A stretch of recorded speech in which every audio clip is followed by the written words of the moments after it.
नमस्कार, भारत 24 तास मध्ये आपले स्वागत आहे। सुप्रसिद्ध शास्त्रीय गायिका स्वरयोगिनी डॉक्टर प्रभा अत्रे यांचं आज पुण्यामध्ये वयाच्या 92व्या वर्षी निधन झालं। आज सकाळीच त्यांना हृदयविकाराचा तीव्र झटका आला होता आणि यामुळे त्यांचं निधन झालं आहे। दीनानाथ मंगेशकर रुग्णालयात उपचारासाठी त्यांना भरती करण्यात आलं होतं, मात्र त्याआधीच त्यांची प्राणज्योत मालवली। त्यांच्या पार्थिवावर सोमवारी सकाळी अंत्यसंस्कार करण्यात येतील।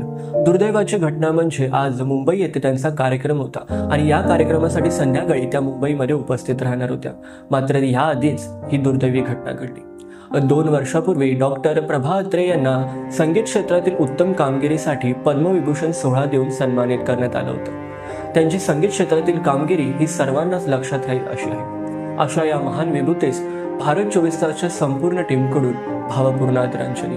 प्रतिनिधी रोहन दसवडकर सोबत तुम्ही पाहत आहात भारत 24 तास।